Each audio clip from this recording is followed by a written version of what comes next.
सही कहा है, किसी ने दूसरे के साथ किया गया बुरा बर्ताव आपके बर्बादी के सारे रास्ते खोल देता है। अगर आप किसी के साथ गलत करते हो तो आपके साथ भी जरूर गलत होगा। उस वक्त शायद ये बात आपको समझ में ना आए, लेकिन देर से ही सही आपके कर्मों की सजा आपको जरूर मिलती है। आप इससे कभी बच नहीं सकते। जो आपने किया है उसका अंजाम आपको हर हाल में भोगना ही पड़ेगा। अगर आप किसी का दिल दुखाते हो या अगर आप किसी के साथ बुरा करते हो तो देर से ही सही, लेकिन कभी न कभी आपको आपके कर्मों का फल भोगना पड़ेगा। आइए इस बात को हम एक कहानी की मदद से समझने की कोशिश करते हैं। गौतम बुद्ध हर दिन की तरह उस दिन भी सभा कर रहे थे। तब तक एक ने उनसे पूछा कि गौतम बुद्ध, कर्मों का फल कैसा मिलता है? कृपया इस बारे में आप मुझे समझाएं। गौतम बुद्धा कहते हैं, एक समय के बाद रामू और श्यामू नाम के एक गांव में दो भाई रहते थे। श्यामू अक्सर रामू को देखकर जलता था, क्योंकि रामू स्वभाव से बहुत अच्छा था, लेकिन श्यामू का स्वभाव ऐसा नहीं था। उसके दिल में दूसरों के लिए कोई दया नहीं था। वो हमेशा दूसरों का अनादर करता और उन्हें नुकसान पहुंचाता रहता था। धीरे धीरे काफी वक्त गुजर गया। रामू श्यामू के माता पिता अब इस दुनिया में नहीं रहे। रामू ने खूब अच्छे से उनका अंतिम संस्कार किया और गांव वालों को भोजन के लिए आमंत्रित किया और ब्राह्मणों को दान दक्षिणा देकर उनको विदा दिया। वो हर साल माँ बाप की बरसी के लिए हर साल पंडितों को दान देता और भोजन कराता, लेकिन श्याम को यह बात पसंद नहीं। वह उसे अभी भी देखकर जलता। अगले साल रामू ने राजा को बुलाया और राजा के सामने पूरे गांव को खाना खिलाया और दान दिया ताकि उसे माँ बाप स्वर्ग में खुश रह सके। ये सब देखकर राजा श्याम से बोलते हैं, श्यामू, तुम्हारा भाई तुम्हारे माँ बाप के लिए इतना कुछ करता है, तुम ये सब क्यों नहीं करते? क्या तुम्हें समझ नहीं है कि तुम भी अपने माँ बाप के लिए कुछ ऐसा ही करो? श्याम में कुछ नहीं बोला और वहां से चला जाता है। वो इस बात को लेकर गुस्सा होता है कि आज रामू की वजह से उसकी राजा ने बेइज्जती कर दी। वो अपने अपमान का बदला लेने के बारे में सोचता है और अगले दिन एक ढोंग करना शुरू करता है।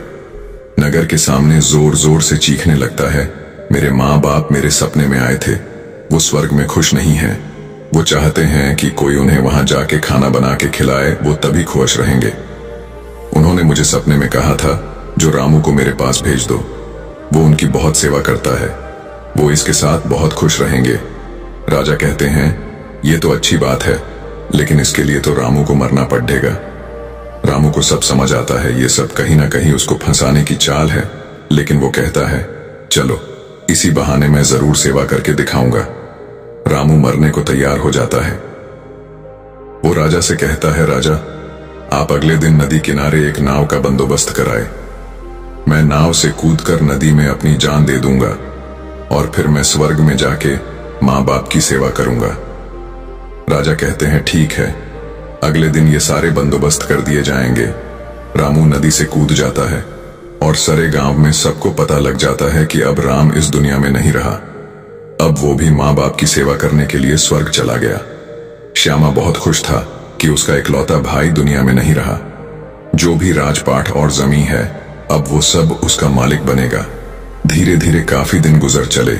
एक दिन अचानक से राजा के दरबार के बाहर रामू बैठा होता है और जोर जोर से रो रहा होता है। राजा के सिपाही दरबार में ले जाते हैं और बोलते हैं, ये चमत्कार कैसे हुआ? तुम जिंदा कैसे हो? ये सब क्या बला है? फिर राम बताता है, मैं स्वर्ग में गया था, मैंने वहां देखा, लेकिन मेरे बाबा अब भी खुश नहीं हैं। वो मेरे पे गुस्सा हो रहे थे। उन्होंने मुझसे बोला, तुम्हें वैसे खाना बनाने भी नहीं आता तुमसे। अच्छा तो श्याम है, वो अच्छा खाना बनता है, इसलिए तुम जाओ और तुम उसे भेज दो।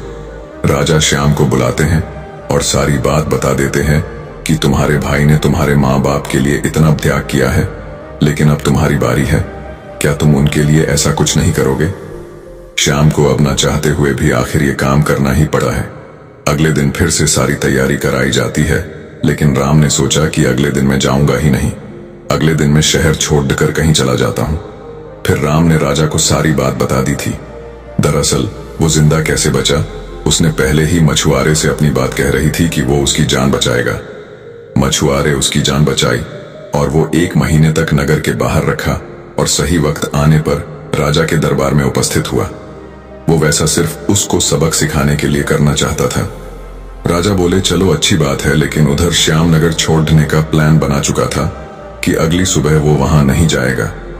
वो रात के अंधेरे में घर छोड़कर भाग लेता है। सिपाही उसे देख लेते हैं और उसे रोकते हैं।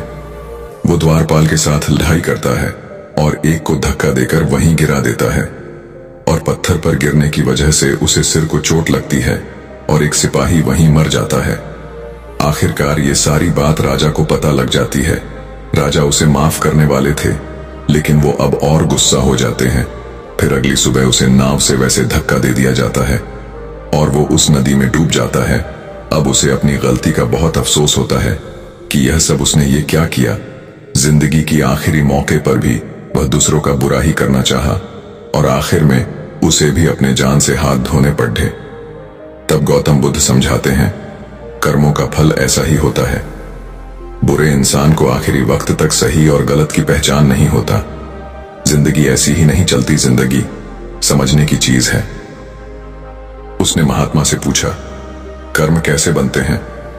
फिर महात्मा ने बोला, अच्छे कर्म के बनने से पहले हमें इस पर ध्यान देने की जरूरत है कि आखिर अच्छे कर्मों बनने का सबसे पहला पड़ाव क्या है। मनुष्य के द्वारा किए जाने वाले सभी कर्म उसके विचारों से निर्मित होते हैं। हमारी सकारात्मक या नकारात्मक सोच विचारों को जन्म देती है और वही विचार कर्म बनते हैं। इस तरह सोच सकारात्मक होने पर ही अच्छे कर्मों का निर्धारण हो सकता है। उसने फिर महात्मा से पूछा, पाप का फल कब मिलता है? फिर महात्मा ने बोला, पाप का फल किए गए कर्म पर निर्भर करता है। यदि आपके द्वारा किए गए कार्य बुरे हैं और वो अच्छे कर्मों की तुलना में अधिक है, तो इसका फल आपको अगले जन्म में भोगना पड़ेगा। यदि बुरे कर्म कम है तो इसका भुगतान आपको इसी जन्म में करना होगा। इस प्रकार यह चक्र चलता रहता है। जब तुम जिंदगी को समझते हो तब तुम खुद को समझ पाते हो। तुम तभी देखोगे कि इस दुनिया में जितने भी जीव जंतु, पेड़ पौधे हैं, सब तुमसे जुड़े हैं। उनकी रक्षा करना, उनके बारे में अच्छा सोचना और उनका भला करना भी तुम्हारी जिम्मेदारी है। जब तुम दूसरों के लिए अच्छा करते हो तो बदले में तुम्हारे लिए भी अच्छा होता है, लेकिन जब तुम किसी दूसरे का बुरा करते हो और तुम्हें लगता है कि तुम्हारे साथ बुरा नहीं होगा, और हो सकता है कि शायद उस वक्त तुम्हारे साथ बुरा ना भी हो, लेकिन ऐसा कुछ नहीं, कभी ना कभी तुमको उसका हर्जाना भुगतना ही पड़ता है। इसीलिए तुम्हें यहाँ पे किसी का बुरा करने का कोई हक नहीं है। तुम्हें यहाँ पे किसी के साथ गलत व्यवहार करने का कोई हक नहीं है, क्योंकि कर्मों का फल कभी ना कभी मिलता ही है। बाकी अगर ये कहानी आपको अच्छी लगी हो तो इस वीडियो को लाइक